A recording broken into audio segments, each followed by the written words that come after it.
Amoy is a registered kinesiologist who has a sincere passion to improve the health, wellness, and policies that support and protect women during their reproductive years.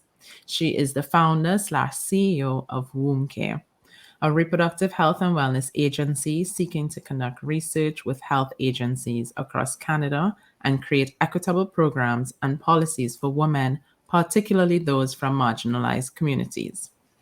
This episode is unique in that you'll get to hear from Amoy within days of her baby's arrival as we explored her fears and expectations, followed by the reality of the postpartum period, all compounded by the loss of her closest confidant. Let's have a listen. Welcome, Amoy. Thanks for having me. I'm so excited. I'm now on a podcast. I need to add that to my resume. Yes, you do. You definitely do. And I just want to say thank you for just also allowing me to experiment a little bit and do a little bit of before and after with this Yeah, episode. It's the first time, so we'll see how it goes, right? right. Okay, so we've talked a little bit about the I guess the prenatal antenatal period, all right? But now I want you to describe for me your delivery. So, how did you feel that morning? Oh my gosh. So the delivery actually went as planned. I was scheduled to have a C-section, which I spoke about in the previous episode, and Yes. it went as planned. It was scheduled for 1 p.m. I wasn't Mm-hmm. supposed to have anything to eat the night before, and so we followed the protocol. And by the time I got to the hospital at 10 a.m., I was starving. I'm just like, nobody talked to me. I just want to get this child out. The Yes. pelvic pressure was real. It was also real. And Mm-hmm. lo and behold, the staff was running very late and Oh. they were understaffed because of COVID. At that Mm-hmm. point in time, I delivered in August. And at that point in time, the hospital had already seen over 200 births. So they were Oh, not in any wow. rush to get me into the room. Yes, yes. Anywho, so eventually I get in. We have an assessment, just a mini assessment, just to test where the baby is and the Mm-hmm. heart rate and everything. And at this point in time, I'm just like, it's either I'm going to be knocked out and fall asleep, or I'll just pass out because I'm so hungry. Hungry. So prior to going into the OR, I met with the anesthesiologist who is from Oh, Tobago okay. man. Yes, Yes. and he is also a researcher and he wanted to get me into a research study. I'm just like, listen, I'm all for research, but I am focused on getting this child out of my body. Okay, Right so no now. research questions right now. Anyways, but he was really, really nice because he explained the whole procedure of epidural and a spinal tap, which I needed, and just Mm-hmm. really helped to calm my fears. And he actually helped the doctor set up some soca music because I requested soca in the OR. Okay, okay. Yes. Good for you. Good So for he you. helped me with my playlist. I'm just like, listen, as you're doing the spinal tap, just play the little soca for me, please, and we'll be good to go. He's just like, oh, you're from Trinidad? I'm just like, no, I'm Jamaican, but Trinidad is in my bones. Okay. You Yes, cut me, yes. I am red and black and white. So he set that up for me, and yeah, we were rolling. I got introduced to the nursing staff, the surgeon, of course. Mm-hmm. But what I wasn't prepared for, the spinal tap went by fine. I had no issues with that. But what I was not prepared for was the pressure that came after the procedure started. So no Mm, one told me about this excessive pressure as they're pulling the baby out, to the right. point where I'm like, what is going on? And he was just like, Mm-hmm. oh, you'll just feel a bit of pressure. And my husband actually has this on recording. I'm like, there is a difference between a bit and feeling like 10 nurses are on my belly tap dancing. Okay. Right. So that's what you felt, that So type of that's pressure, so that type of pressure, like this deep, consistent pressure of them just kind of pushing, trying to get him out. And but oh not my god. pain. No, I didn't feel any pain. I couldn't feel any pain because of the spinal tap. Right. Okay. Yeah. So it was just the pressure that just kind of took your breath away. Like I couldn't even speak because my husband Patrick was asking, "Are you okay?" I'm like, just trying to stay alive, get this child out. So, Um, so tell me then, how was it meeting baby Luke? Oh my gosh, baby Luke. So there was a little bit of a delay simply because, again, we're in the OR, they have it screened off. They allowed my husband to bring in a camera so he could be the first one to capture that moment of when the baby comes Yes. out. So he sees the baby, and I hear him like, oh my gosh, look at him. I'm like, I can't see him. I am lying here with my arms spread out. Okay. So they give the baby to him, and then they had to Mhm. wipe him down. So there were a few minutes before I could actually see him, and I didn't hear him cry. I'm just like, Lord have mercy. To go through all of this, I mean, not see the child yet. Anyways, the nurse wipes the baby down, brings the Mhm. baby back, and he's all wrapped up and bundled, and he has the Oh, biggest, cutest pink lips. And Pat puts him oh, beside me, and I'm like, I just honestly, my initial reaction was relief. I'm like, he's yes. here, he is here. I'm just so relieved that he's healthy and that my Mhm. body was actually able to do this, because for so long I just felt as though this was not going to happen. Like parenthood, motherhood was not going to be my journey. But to see Right. him, all squished up and like, oh, it was just took my breath away. Just relief and joy. Yes, yes. Oh my gosh, I can't even imagine.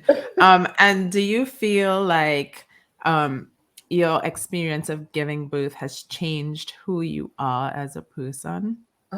Yes. I mean, I don't think it could be anything different. Giving birth it's a transformational experience, Mm-hmm. and as I mentioned, for so long I didn't think my body was capable because of the fibroids and endometriosis, and I just thought, well, I'm probably on a different path to motherhood that's not going to Right. look like everybody else. And Mm-hmm. so, for me, in that moment of seeing my son, I just felt like my body is capable of anything, even though it's not, the Mm-hmm. conventional means of, giving Right. birth Mm-hmm. or getting pregnant per se. Yes. I just felt like, I've overcome so much that I'm able to birth this beautiful little boy. Of And course. yeah, I don't want to say I felt like a superwoman, but I just felt like, all the fears of my body can't just shifted, Right. and I just thought, yes, it's more than It's capable now. possible. It's Yes, possible. yes, Yes. yes. And then with respect to the postpartum period now, the realities The of the reality. postpartum period. Yeah. Tell me a little bit about Oh that. my gosh. Any So, challenges you didn't foresee? oh, of course, of course. Let's talk about the challenges. So the first thing, like nobody talks to you about the sleep deprivation that literally I feel could have just taken me out. I'm like, if someone wanted to kill me, just tell me you're not gonna sleep, Amoy, for 7 straight weeks, okay? Mm-hmm. And as much as you can read about the fact that you're gonna have sleepless nights, which the hospital did provide us with some pamphlets around sleepless nights, but it was nothing in comparison to what I experienced. Okay, Right. Or what you because could even envision what you as, can even yeah, envision, because you envision not sleeping, but no one is going to try and put themselves in a torture position of you're not going to sleep for 7 weeks straight, right? yeah. Right. You can Mm-hmm. think of maybe, in college you pulled a couple all-nighters, but it's nothing compared to that because you can decide to go to bed whenever you want. Correct. But during the postpartum period, my son was getting acquainted with the bassinet, which he didn't sleep in the bassinet. We went through 4 types of bassinets, and he would wake up every 15 minutes. Like once Mm, we started the bedtime routine, which I mean, infants, newborns don't know about a routine, but we tried. right. He would get up every 15 minutes, and I'm Oh my exhausted gosh. from the day. So, Yes. you're just not sleeping. It's just like this tease of, oh, you're gonna try to go to sleep and get into REM sleep, and then, oh, he's crying again. Yes. And put him down, and he looks like he's in beautiful sleep. He's snoring and Mm-hmm. his arms are back, and then Yeah. he's up again like you didn't feed me. So that took a toll on me, so much so, like, in as the day would progress into the evenings, my body would just go into tremors because I couldn't anticipate what type of evening I was going to have, and if I actually had the Yes. fuel to go through To another sleepless night. And as much as people are telling me, oh, they're going to grow out of it, one day he's just going to sleep through the night, snap. I'm like, when is that day coming? Is it tomorrow? Because I am done. 11:59 p.m. I am done. Yes. Yes. Oh gosh, I honestly believe that that is the most difficult part about the newborn phase, just Yes, that sleep deprivation. Oh, yes, seriously is torture. yeah. And then with respect to him and your bonding and the breastfeeding, I remember that you had some challenges. So tell me more Yes, about that. yes. So initially, when I met him on that day, August of 2021, he was always a very good breast crawler, rooter. Like he latched onto the breast very, very well. And Right. so, because I didn't have a reference point, I figured, oh, everything's fine. And he Mm-hmm. fed very well in the hospital, so there was no issues there. But as the days progressed into weeks, the latching became a lot tighter. And as much as I watched all the breastfeeding videos, I'm like, oh, it's his latch is fine. Mm-hmm. It got more and more painful. And Right. so I didn't really know, if this was normal. I just figured, Normal. Yeah. it's a tight latch, but he's getting milk. And it just became more and more painful, so much so I would, kind of cringe when I would feed him, and he would Mm-hmm. cry, and I just figured, oh, he's probably just hungry, so I'd feed him longer. And it wasn't until I went to see my naturopath for his first Mm-hmm. visit. She did her initial assessment and she's just like, oh, he's got a tongue tie and a lip tie. And I'm like, what in the world is this? Right. So for the audience, please tell us what that Yes, is. Yeah. yes. Mm-hmm. So a tongue tie is basically if you were to pull down your, actually, let me do the lip tie because it's easier to explain. If Mm-hmm. you were to pull down the bottom lip, at Mm-hmm. the base, you have a bit of tissue there that attaches onto the gums. Yes. And what happens with a tongue tie is that the tissue is very tight, or what we say in medical terms, taut, so that Mm-hmm. it doesn't allow this nice flow of the lip. Because what Yes. has to happen is that there has to be a nice flow and tightening of the lip. And it's the Mm-hmm. same thing with the tongue. So under the tongue, the tissue is quite stiff, and it Yeah. doesn't allow for this nice kind of smooth floating motion of the tongue. And Mm-hmm. what tends to happen is that the latch is tighter, and because Mm-hmm. there's not that flow, the baby can't suck as much milk. So they tend to feed longer, and the Mm-hmm. feeds can be quite painful for the mother. Yes, for the So that's, mother. yeah, so that's basically what was happening. Is that, and then what happens as a result of that is that your body registers that the baby isn't getting enough milk, Mm-hmm. and even though they're feeding more frequent, the milk isn't as, it's not a good flow. Right. So it turns out the reason why I was feeding him so much is that he wasn't getting enough and I wasn't aware. So it wasn't until Mm-hmm. I saw my naturopath, she's just like, you need to get these released. I went to a dentist who specializes in infants and tongue tie releases, and got it Mm-hmm. released, and it was like night and day. Like anyone who's Wow. experiencing like a child with a tongue tie, lip tie, get it released. Like I had my reservations because I'm like, what is all of this procedure? The dentist I used a laser procedure, which was good. Luke was fine with it. There was Right. no And issue. how old was Luke at this point in time? So Luke was, I want to say he was probably about 10 weeks. So he was Right. quite young. Young. He Mm-hmm. was quite young. So again, I know, there's some mothers that are reserved about what this procedure is, but there's lots of technology around it. There's some doctors that use like a scissors, and there's some that use a laser. With the Mm-hmm. laser, the procedure was done in under 10 minutes.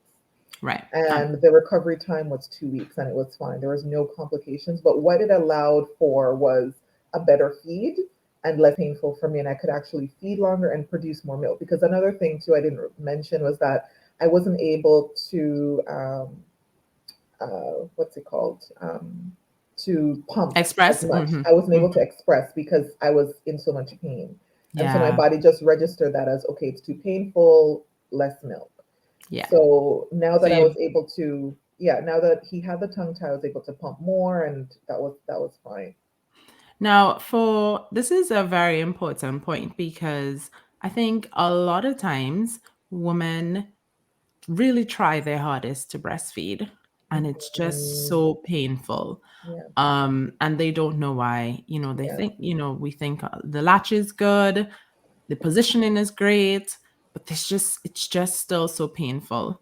And yeah, then we're told that breastfeeding isn't supposed to be painful. right, So there's that, this we just don't know what to do next. exactly. Um And then I would assume if he was 10 months when he had it 10 weeks, sorry, when he had it released, it meant that he would have seen a pediatrician prior to all Yes, of this happening. yes. And is it that it wasn't picked up on, or was it not, given as an option for why this experience was so painful for you? Yeah, so that's a good point. So he sees a family physician who specializes in kids, and they at the time said, they don't suspect that it's a tongue tie, and I should just continue doing what I'm doing. Like, I'm doing the best that I can. But to Right. be quite honest, they didn't do a formal assessment. So, Mm, for mothers out there who may bring up that breastfeeding is painful and your doctor doesn't actually do an assessment in the mouth and around the lip, they don't necessarily know how to assess for a tongue tie and a lip tie. And there's right. some physicians that don't believe in it. So I think, for me, that's what happened. My doctor at the time didn't look for a tongue Mm-hmm. tie or lip tie, and I Mm-hmm. didn't know what What to specifically look to look for. for, right? Exactly. Mm-hmm. Yeah. So it's just unfortunate that that Yeah. happened. Mm-hmm. Yeah.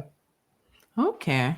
But at least now with this knowledge, someone listening, a Yes. mother who's recently had, or maybe an expectant mother, can now look out for it and Yes. say, maybe bring it to the attention of their pediatrician or the OBGYN or whoever it is they're seeing in that 6 week checkup and say, listen, Yes. this is what's happening.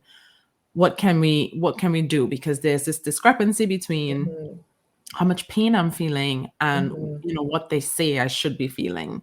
So I think that's Yeah. really important. And I also, just to add, I also think it's important to give descriptors around what pain is expected, because Hmm. once he had the tongue tie, like, of course my nipples were sore, but they were more sore around the nipple, Right. and there wasn't like this piercing pain around the nipple. So it's fine to be sore around the nipples, obviously, if you're feeding like 6 to 10 times in a day, but Hmm. this kind of piercing soreness where it's red, and like I didn't experience any kind of breakage of the skin, but there are certain types of pain that's reasonable, and there's other types that are just unreasonable.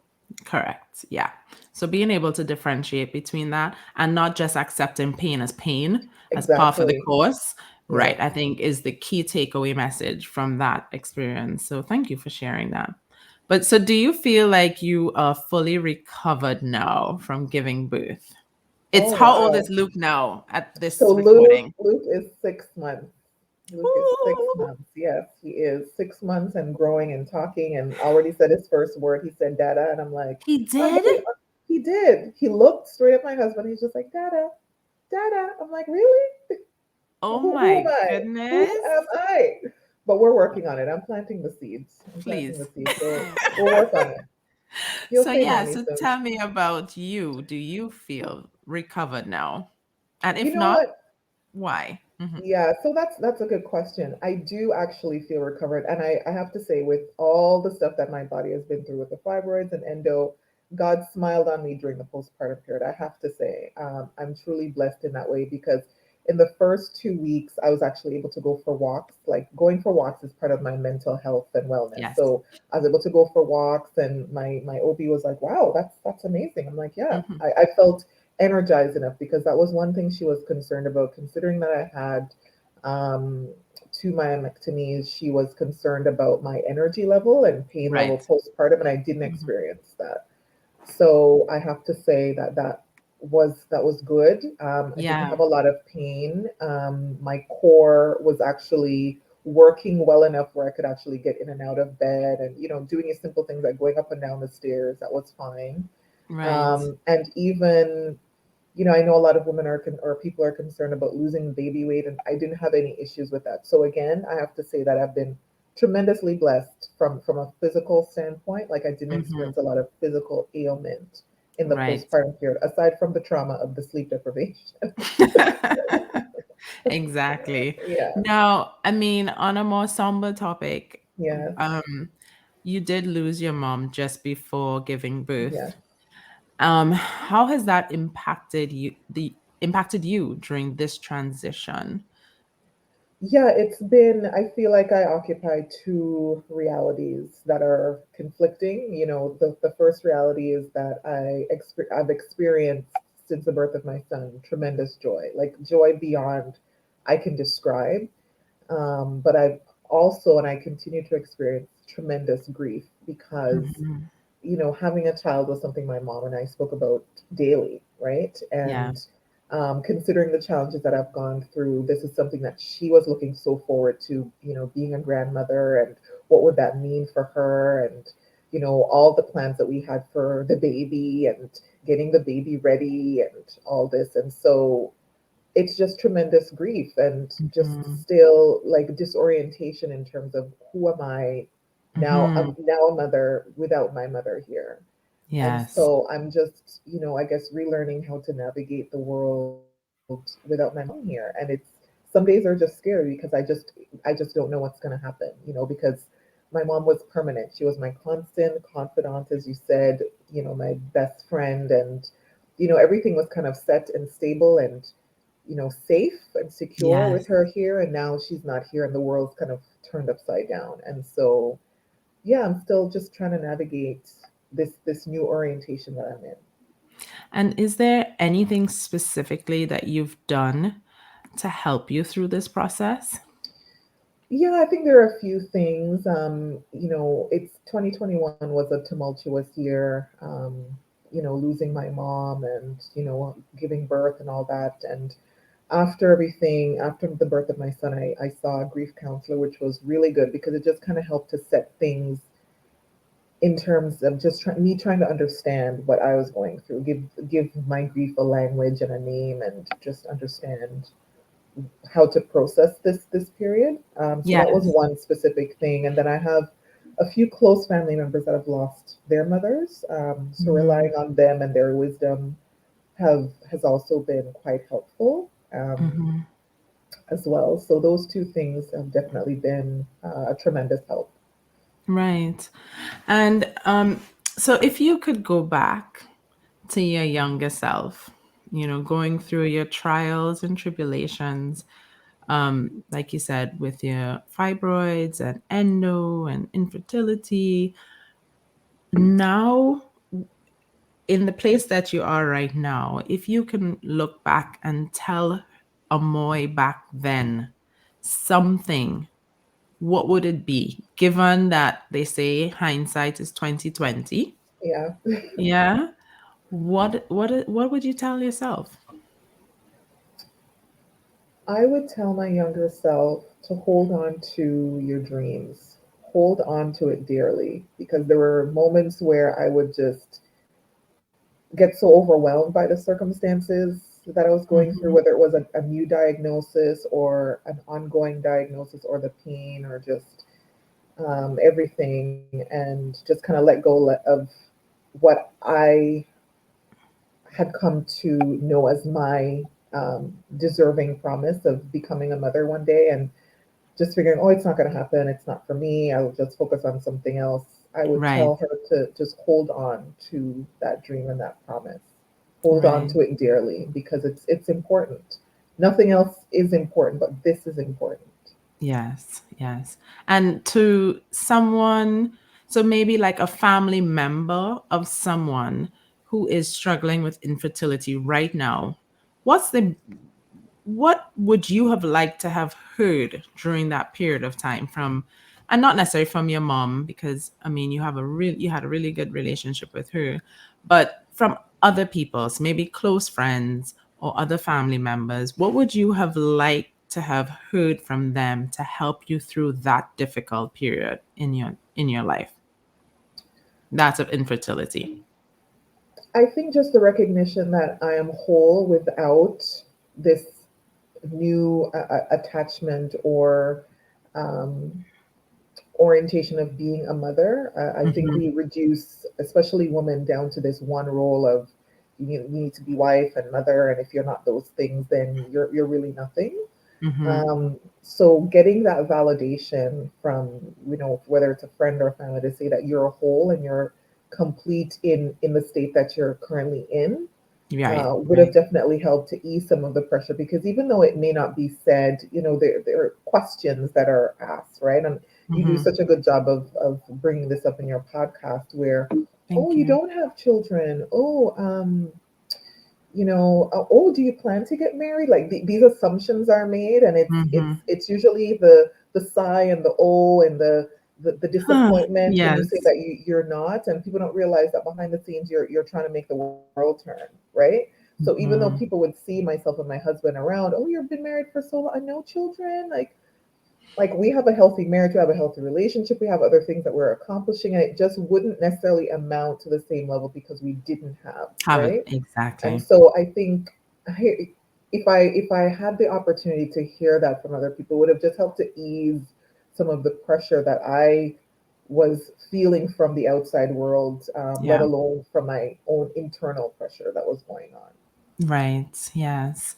And so now that you have baby Luke, and you know, he has just brought so much joy, not just to your life and your Patrick's life, but to our lives as friends. Just to see you just light up even more, and everybody else around you. What How do you feel now that you're a mother? Has it sunk in? I don't think it has fully sunken in. Maybe I'm waiting to hear him say "mama." I don't know. Even though I can see in his eyes he is adoring of me, and Mm-hmm. some days I wake up, I'm just like, wow, this child is really mine. Like you're not babysitting. Like No, this you're not he belongs babysitting. he belongs to you. It's just I just have to sit in that reality sometimes and just take it all in. Sometimes it's hard to take it all in, but there are Mm-hmm. moments where I'm either feeding him or we're playing and he'll look me straight in the eye. I'm just like, wow, you're real. Like I actually imagined you in my head. I wrote your Mm-hmm. name down so many Mm-hmm. times for 10 years and now you're Mm-hmm. here. Like there's just been so many moments of reality. Like the first time I got his health card, I'm like, oh my gosh, we have a health card. This is a person, you know? Yeah, there's just, I don't know, there's just no one word to describe the moment of meeting him that you asked earlier or the moments that I have with him. I'm like, it's an absolute miracle that he's actually here. Mm-hmm. Like I can touch and feel him. He's not just, Yes. a thought in my mind or just a prayer now. Like he's actually a real person that will go on to have dreams and Yes. aspirations and do his own thing. Be like, Mom, Mm-hmm. you're bothering me. Like, I get know. out of my life kind of thing. Don't kiss me.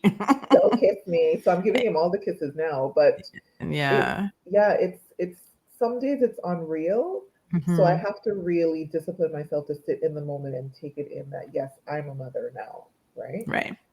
So I remember from our chat before you gave birth, I Yes, said to you, one of the things that I learned was, you know, recognizing that Adrian, my husband, was the father and he needed to be a father and not yes, try and be the mother and take over yes. everything, right? How has that been with you and Patrick and Oh boy. and the whole parenting, you know, as a primary caregiver, as I like to Yes, say? yes, yes. I'm trying to filter my answer so that we can still have a good relationship after this. No, no, no. Patrick has been and continues to be a wonderful and tender father. Like seeing him go through that transformation has been Mhm. just awe-inspiring because he is so gentle with Luke. But yeah, there have been in the early moments, I would say, and I swear it's the hormones. I swear, I could have been a mama lion. I could have, perhaps. And so there were moments where I'm just like, no, you're not doing that. No, you're not touching him like that. No, you're not holding him like that. No, no, no, no, no. Right. It was just this, Yes. protective. And again, Hmm. I'm sleep deprived, so it's that whole cocktail mix of lack of sleep and hormones Yes. fluttering about. But Exactly. I realized as I was going through and just completely exhausted, I'm just like, you know what? We are on this journey together. We're parents Hmm. together. We're co-leads together. Like I didn't enter into this like wanting to be a mother on my own. And so Right. I need to create space for us to do that together. Yeah. And so even though I'm the primary caregiver, it doesn't mean that I know everything. I don't.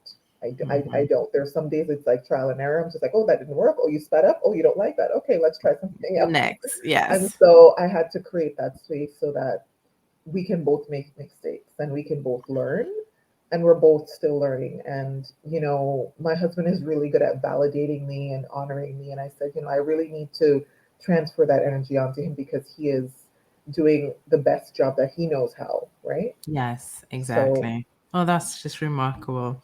Well, thank you. I'm glad I'm glad you're able to, like, share some of the responsibilities, yes, even if it took a couple days or maybe weeks to get still, there, it's an but ongoing journey, girl.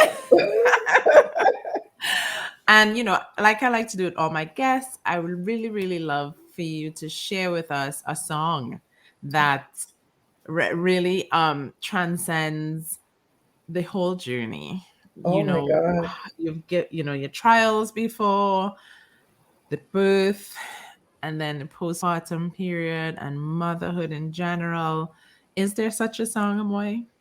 I know, a song to capture it all. Well, I actually have two songs. So Okay. my first song is by Leland. It's called Waymaker, Promise Keeper, a Miracle Worker. Oh God, yes, God, yes. God is all these things. Mm-hmm. And the first time I heard this, I was at Kinisa Fellowship Church is where I go, and I was in tears because for so Oh, long I just couldn't relate to God in that way of him being a promise keeper because I've been praying for this for so long, and I yes, believe that it was a promise to me, but where's the promise, right? yes. I'm just like, where is the way? I'm trying to figure out a way to get this going, and I can't see a way out of this. Where's the miracle? Where's the promise? Where's the way? And when I heard that song, I'm like, I need to make the song my anthem. So whenever I hear that song, I'm like, yes, Jesus is my promise Mm-hmm. keeper, way maker, miracle worker, everything. Yeah. Because that's exactly what happened, during this journey. And then my pump up song is "Ready for the Road" by Bunji Garlin. Ready for the road, ready for the road. Of course. So of course, I need a soca jam. You So need to every have a time soca I song. need to have a soca jam. When I hear that song, I just feel like I can conquer anything. I'm ready for the road, ready to do it, ready to get on with Hmm. it, get And on with it. mind you, to my listeners, Amoy has never played carnival No, ever, no. right? But she's like the most dedicated soca Yes, aficionado out there, right? So, I mean, God alone knows if she ever experienced a carnival, what she will do. oh But my gosh. I will lose my mind. I will lose my mind. There's not enough feathers in Trinidad. There's not enough feathers in the savannah to hold me down. I think if they put the costume on me, I'll just fly away. Like, God, me and Bunchy, we gone. oh gosh, yes. Oh gosh, Amoy, as usual, it's a pleasure. And, thank you so much for taking a chance with me on this journey and being a Yes, of part of course. Caribbean Boot Stories. I wouldn't have any other person on this to share their before and after, because I just know just the meaning and the power in this experience for you and just for the rest of us. I know that. I think when you told us that you were expecting, every single one of us had the same response. God is great. Yeah. I mean, it is the ultimate miracle Yes. that we have experienced. And I'm so happy that everything is going well. He is healthy, Yes. and you're figuring it out, because God alone knows it's a lot Yes. of figuring out to go. You Yes. figure out newborn, and then he's 6 months, and then he's a Yes. year, and then he's two, and you're Yes. like, terrible twos, what is this? So, I mean, just thank you for everything and being so open and honest with us. And I can wish you continued blessings and an abundance of success. I know you have a very important study happening, and I just want you to just share with our audience a little bit about your study, because I think this is just so, so important for our community. Yeah, definitely. So I am in partnership with Women's College Hospital and a few community health centers and a few other hospitals that focus on gynecological care within Canada. So it's Hmm. called the Womb Health Study, and it's a community-based qualitative research study that is looking to explore the experiences that Black gender diverse people have with endometriosis and uterine fibroids within Canada.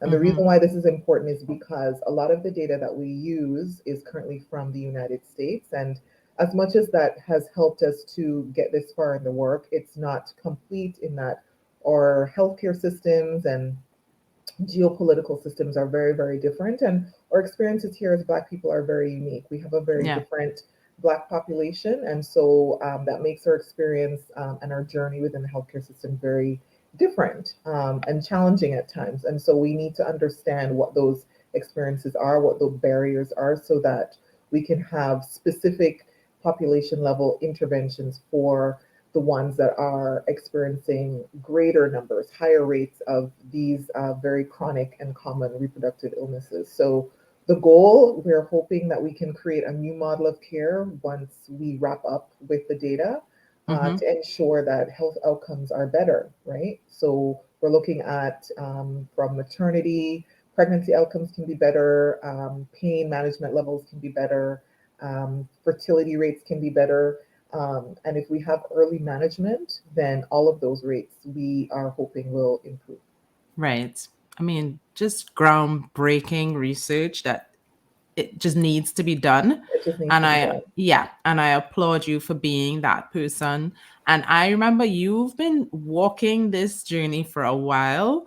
And you deserve this, Amoy. You really, really deserve this. And I really hope that the results uh, they're significant, that they make change, because I Yeah, feel like, we do a lot of research, but sometimes it's not really taken on or taken seriously. However, I feel like this study, because of the population that you're using, it's just so important, and policy must change yes, from it. yes, So you have my full support, and I hope that our listeners also stay tuned. I constantly share stuff from the womb care platform, and you can follow on womb care clinic, I believe. Is wound the care. what's the So there's the clinic and then there's the study. So you can follow a wound care clinic for sure, and you can right? also follow the study, wound health study, on Instagram. So you can follow There those you go. two handles. Perfect. Perfect. All right. So before I take up any more of your time, because I know you have to get back to baby Luke, Yes, thank you again.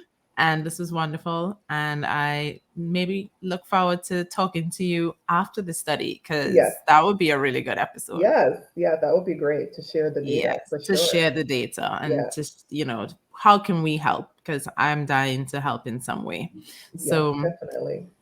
all right. Well, have a great one. Yes, indeed. So are we All right. ending here? Yes, we're, Okay. we're ending here. Okay, Okay. All bye. right. Bye. But you don't have to leave, Amoy. Oh, okay. Hold on. That's what I get. Okay. Let me So just you'll end stop the for